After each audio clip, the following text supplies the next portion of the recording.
சரி. அனைவருக்கும் வணக்கம்.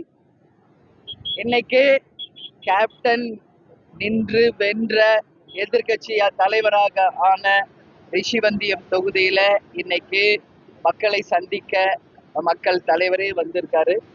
உள்ளம் தேடி இல்லம் நாடி என்று எங்கள் நிர்வாகிகள் தொண்டர்களையும் இங்க மக்களுக்காகவே வாழ்ந்த ஒரு புனிதர் இன்னைக்கு தெய்வமாக ஈழ தமிழ் மக்களால் வழங்கப்பட்ட அந்த பரிசான ரத யாத்திரையோடு மக்களைக்கான மக்கள் தலைவர் என்ற ரத யாத்திரையோடு இன்னைக்கு ரிஷிவந்தியம் தொகுதியில் இருக்கின்ற அனைத்து மக்களையும் பார்க்கும்போது தலைவரை எதிர்கட்சி தலைவராக ஆக்கின அந்த மக்களுக்கு என் இருகரம் கூப்பி என்னுடைய நன்றிகளை நான் தெரிவிச்சுக்கிறேன்.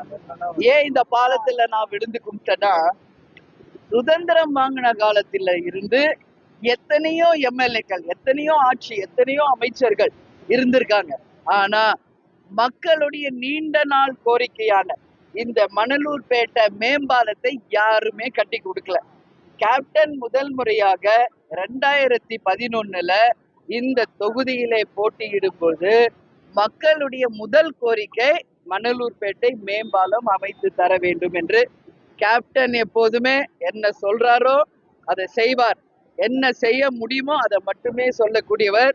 அதனாலதான் துளசி கூட வாசம் மாறும், தவசி வார்த்தை மாறியதா வரலாறு இல்லை என்று இன்னைக்கு உலகமே தலைவரை பற்றி பேசுறாங்க.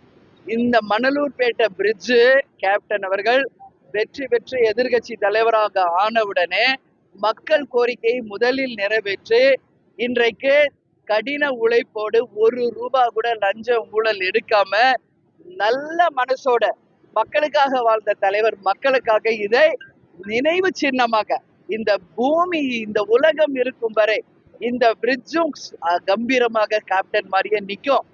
அந்த மாதிரி இந்த பிரிட்ஜை தலைவர் மக்களுக்காக உருவாக்கி இருக்கார். இதை மக்கள் பூரா இன்னைக்கே வரவேற்கிறாங்க, போற்றுகிறார்கள்.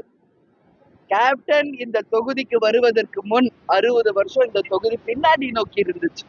கேப்டன் 5 வருஷத்துல ரிஷிவந்தியம் தொகுதியை தமிழ்நாட்டின் நம்பர் 1 தொகுதியா மாற்றி காட்டினார். கேப்டனுடைய பிறகு இப்போ வந்த எம்எல்ஏஸ் மீண்டும் இந்த வரலாறு எப்படின்னா, அவங்க 60 வருஷத்துக்கு முன்னாடி போயிட்டாங்க. எதுல? வசதி, வாய்ப்பு, பணம், துட்டு, மணி